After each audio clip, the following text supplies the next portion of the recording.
On this channel, we've talked about the Great Commission as a whole, and we've talked about the therefore go. Now it's time to talk about how to make disciples and how that relates back to mission.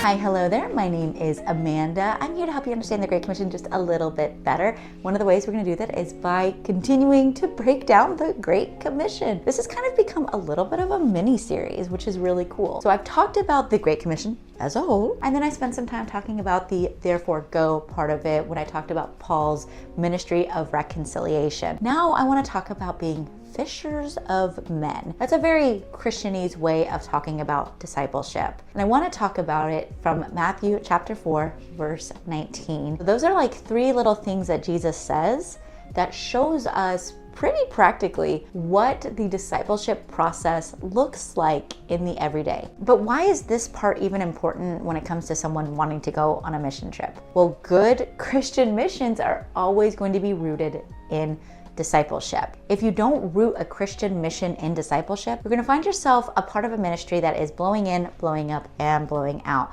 And that is just no bueno. It's not good at all because you are leaving people kind of worse off and not actually giving them anything that they can do or be a part of. And it's important to remember that discipleship is the commandment that Jesus gave us. His last command was not to just go and tell people about Jesus, but it was to baptize them, to make disciples, and to teach them everything that he had commanded. So we have to remember the core part is to make disciples and equip them to make disciples. Let's look at Matthew chapter 4, verse 19. I'm gonna actually pull it up.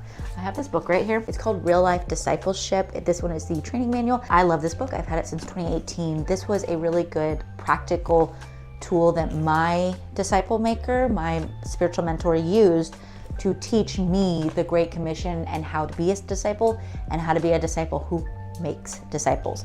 And one of the things that they talk about in this book is based off that scripture. So I'm going to be using this book as my frame of reference, but it comes from scripture.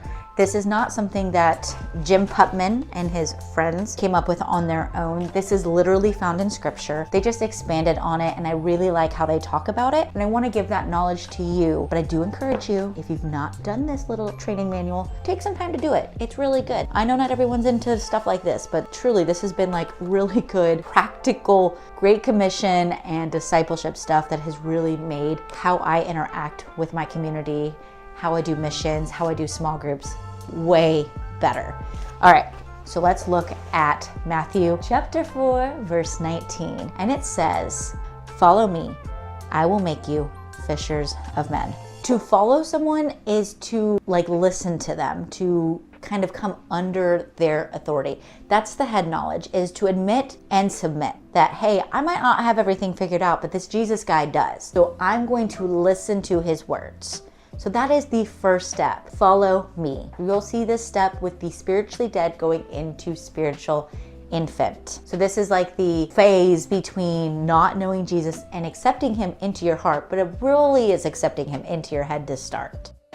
The next step is I will make you. This part of the definition, the I will make you, is talking about the change that happens. This is where a lot of Christians get stuck. And most of us are going to be wavering between the heart and the hands a lot. And we should continually be moving through all three of those, especially the heart and hands quite often.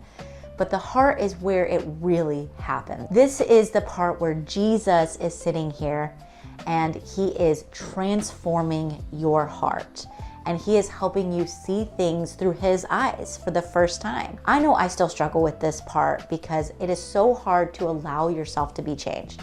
Because to allow yourself to be changed is to admit that you were wrong to begin with. And that's why a lot of Christians really struggle with the moving from the head to the heart part and then moving out of the heart part. And it's not about what you can do, because ultimately we cannot change on our own. It is 100% through him. God is going to equip you to make those changes. He is going to provide you opportunities to change. And sometimes those opportunities hurt. Sometimes they're not fun. The Bible uses a lot of imagery to talk about going through a fire and being refined by fire. And that is not an easy process. And while we all wish that we could be like Rad, Shack, and Benny and be in the fire and not be touched by it, that's not gonna help you actually grow your faith. So yeah, the heart part is the hard part, but it can also be the most like invigorating and beautiful and powerful part of your story. And it doesn't rely on you alone. It is on His power, His glory, and He is going to give that to you. You just have to be willing and open to being able to do that and go through those hardships, to go through the tough things of change. So the last part of that is fishers of men. So instead of catching fish and instead of, just living on the boats for the rest of their life, Jesus is giving them an opportunity to use the skills of kind of being able to catch people and bring them in, and let them see the gospel. I know that it might not make perfect sense to us today, but if we can break it down into our own terms, it really does make sense. Think about the things that you are good at. And Jesus is going to use those things to help other people see Him. He was simply using the things that the first disciples were good at, and the things that they were knowledgeable about, to give them a way to understand what He was going to do, what He was going to do in His kingdom, right? And that is the practical ways that we start the discipleship process.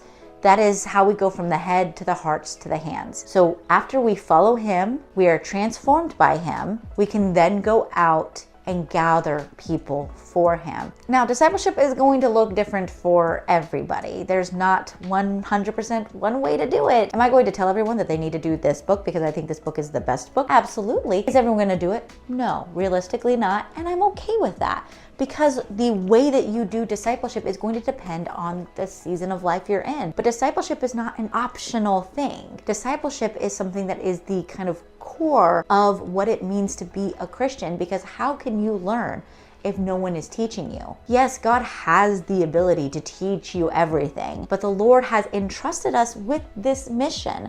He's asked us to be co-missionaries with Him. He wants us to be a part of it. It's not just Him and His mission. He's invited us into it, just like I talked about in that video about the reconciliation. God has asked us to do this work with Him, and He has entrusted us with that.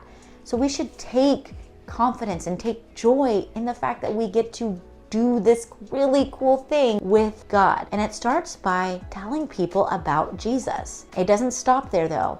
You have to walk with them. You have to help them be transformed. You call out the sin. You lift up them. You encourage them. You sharpen them. And then you teach them how to teach someone else. And mission trips, international missions, and local mission work is rooted in the discipleship process. And if it's not a good mission and you don't want to be a part of that, you want to find missions that are rooted in discipleship, because that shows the discipline of Jesus and what He's asked us to do.